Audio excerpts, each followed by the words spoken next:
একটা ডায়লগ শোনাচ্ছি, আর দেখতে পাবেন না। এখানে তো অনেক ড্রোন লেগেছে, এখানে দুটো ড্রোন দিলেই হবে। আমি তো অনেক আগে বলেছি।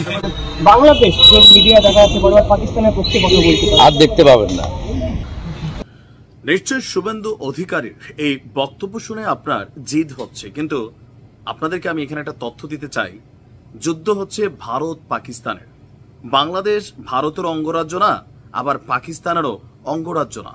তাদের দেশের যুদ্ধ আমরা মতামত দিতে পারি, কিন্তু তাদের দেশের যুদ্ধ নিয়ে যখন আমরা বাইতুল মোকাররমের সামনে ফিলিস্তিন এবং পাকিস্তানে হামলার প্রতিবাদে আমাদের দেশের পাকিস্তান প্রেমীরা তারা যদি এরকম জনসমাবেশ করে, তো ভারতের জায়গা থেকে ভারত এমন বক্তব্য ভাই দিতেই পারে।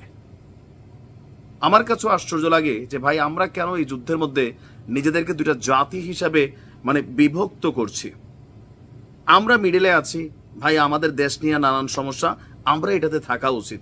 আজকে যদি ভারতের পক্ষে এরকম কেউ একটা বক্তব্য দিত বা এই সমাবেশ করত অথবা এরকম বিক্ষোভ মিছিল প্রদর্শন করত, তাহলে এই মুহূর্তে বাংলাদেশে আর একটা যুদ্ধ আমরাই মনে লেগে যেতাম। যাই হোক, বাংলাদেশের উপর ভারত চোখ তুলে তাকাবে, চোখ খুলে তাকাবে, সেই চোখকে আমরা অপছন্দ করবে, এটাই স্বাভাবিক। তবে আমাদেরও আগে সিদ্ধান্ত নিতে হবে আমরা কারুর প্রেমী হয়ে গেলাম নাকি। এখন এই সরকার আসার পর ভারতের বক্তব্য এমনিতে এই সরকার পাকিস্তান প্রেমী, কিন্তু আমরা এটাকে কাউন্টার করেছি। ভাই আমার ব্যবসা বাণিজ্য দরকার লাগলে আমি পাকিস্তানের সাথে 100 বার করবো। আমার দেশ কার সাথে কি করবে না করবে এটা তুমি সিদ্ধান্ত দেওয়ার কেউ না। কিন্তু যখন তাদের মধ্যে যুদ্ধ হচ্ছে, আমরা কোনো দেশের পক্ষে নিজেদের অবস্থান কিন্তু সুদৃঢ়ভাবে প্রকাশ করার সুযোগ নেই। এখন ভারতের এই শুভেন্দু অধিকারীর যে বক্তব্য, এই বক্তব্যের পাশাপাশি আরো বেশ কিছু ঘটনা গতকালকে থেকে ঘটেছে। বাংলাদেশের মিডিয়াতে পাকিস্তানকে নিয়ে পাকিস্তানের পক্ষে নানান ধরনের গুজব ছড়ানো হচ্ছে, দাবি হচ্ছে ভারত সরকারের। অন্যান্য যেহেতু বাংলা ভাষাভাষী অনেক মানুষ বাংলাদেশের টেলিভিশন চ্যানেলগুলো দেখে, সো এটা ভারতের জনগণকে প্রভাবিত করে, বিশেষ করে যারা পাকিস্তানপন্থী টেলিভিশন হিসাবেই ভারত মনে করছে। 4টা টেলিভিশনের ইউটিউব স্ট্রিমিং ভারতে বন্ধ হয়েছে, আরো বেশ কিছু লিস্টেড আছে। তো কোন 4টা? Jamuna TV, 71 TV, Bangla vision এবং মোহনা টিভি। ভারতের দাবি হচ্ছে যে ভারত সরকারের অনুরোধে ইউটিউব প্ল্যাটফর্মে এই 4টি বাংলাদেশি টেলিভিশন চ্যানেল বন্ধ করা হয়েছে। বিবিসি নিশ্চিত করেছে যে এই 4টি চ্যানেল ভারতের ইউটিউবে দেখা যাচ্ছে না। বাংলাদেশি অন্য আরো বেশ কিছু চ্যানেল দেখা গেলেও এই 4টি আপনার বন্ধ করে দেওয়া হয়েছে, যেখানে মেসেজ আছে যে সরকারি নির্দেশে জাতীয় নিরাপত্তা এবং জনশৃঙ্খলার কারণে এই কন্টেন্ট আপনার পাওয়া যাচ্ছে না। ডিসমিস ল্যাব ভিপিএন এর মাধ্যমে 38টি চ্যানেল আপনার চেক করে এই 4টি বন্ধ পাওয়া গেছে। এমনকি আমরা যতটুকু দেখছি, ভারত মনে করছে এই চ্যানেলগুলোর মাধ্যমে আপনার উস্কানি দেওয়া হচ্ছে অথবা ভারত সম্পর্কে প্রোপাগান্ডা ছড়ানো হচ্ছে। এবার আসুন শুভেন্দু অধিকারীর সেই বক্তব্যের এগেনস্ট একজন বাংলাদেশী হিসাবে আমাদের জবাব কি।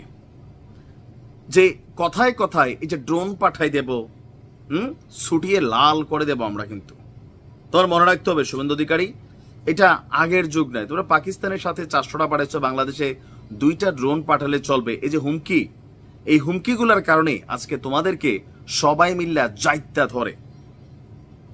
কিছু কিছু কারণে তোমাদের এই সকল বক্তব্যে বাংলাদেশের জনগণের কাছে মনে হয় যেটা তোমরা দাদাগিরি দেখাইতে আসছো, গুন্ডামি দেখাইতে আসছো, সো আমাদের উচিত পান্ডামি দেখানো। তবে কোনো দেশের পক্ষের দালাল হয়ে তোমাদের সাথে আমরা এই গুন্ডামি পান্ডামির ইস্যুগুলোতে যাব না। আমাদের স্ট্রেট বক্তব্য, বাংলাদেশ স্বাধীন দেশ। এই দেশ সম্পর্কে যে কোনো সময় যে কোনো কথাবার্তা বলতে মাথায় রাখতে হবে যে এই দেশটা কারো অঙ্গরাজ্য না। তোমরা ওই ভাববা পাকিস্তানের, পাকিস্তান ভাববে ভারতের, অমুক ভাববে তমুকের, এই ধরনের লাইন গার্ড ভালোবাসা এখানে নাই। হ্যাঁ, আমার দেশে তোমার প্রেমীও অনেক আছে, পাকিস্তানের প্রেমীও আছে। এতদিন তোমার প্রেমের গান চলছে, এখন পাকিস্তান প্রেমের গান চলে। বাট আমরা কোনো গানই পছন্দ করি না। বাংলাদেশের যারা নিখাত জনগণ আছি, আমরা মনে করি বাংলাদেশ বাংলাদেশি। বাংলাদেশের কোনো শক্তি হিসেবে পাকিস্তান আমাদেরকে সাপোর্ট দিবে, বাংলাদেশের কোনো কিছু শক্তির দরকার হলে ভারত সাপোর্ট দিবে। এই মেন্টালিটি থেকে সইরাইচা আমাদের সরকারগুলোকে বলবো, নিজের শক্তি নিজের কোমরে তৈরি করেন, সামরিক খাত ডেভেলপ করেন।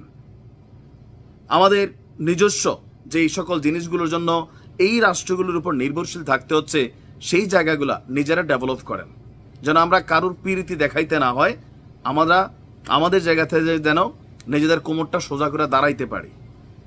বাংলাদেশের যে কোনো ধরনের হুমকি ধামকিমূলক কথাবার্তা ভারত সরকারের এই সকল মন্ত্রীদের বুঝাই দেওয়া উচিত সরকারের পক্ষ থেকে, যে এই ধরনের বক্তব্য তারা দিতে পারে কিনা। তবে আপনাদেরকে বলি, যারা মনে করেন যে পাকিস্তানের পক্ষে রাস্তায় নামছেন, ভারতের পক্ষে স্ট্যাটাস দিচ্ছেন, ভাই এক কাজ করেন, আপনাদেরকে আমরা সোহরাওয়ার্দী উদ্যানে একসাথে লাগাই দেই।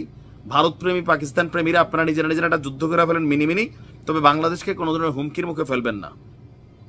আজকে যদি বাংলাদেশের সাথে অন্য কোনো যুদ্ধের দেশের যুদ্ধ হয়, আর আপনি দেখেন আমার দেশ নিয়ে কোনো দেশের মধ্যে এরকম একটা বিক্ষোভ অথবা একটা পোস্টার ছাপানো হচ্ছে, একজন বাংলাদেশ হিসেবে আমার গায়েও লাগবে। নিশ্চয় ভারতের জনগণ এটা নেগেটিভই দেখছে। তো বাংলাদেশের অধিকাংশ জনগণ নিরপেক্ষ, আমরা যুদ্ধের জন্য কথা বলে নিউজ করি, সেটা আলাদা, তবে আমরা যুদ্ধের পক্ষে না। ভালো থাকুন।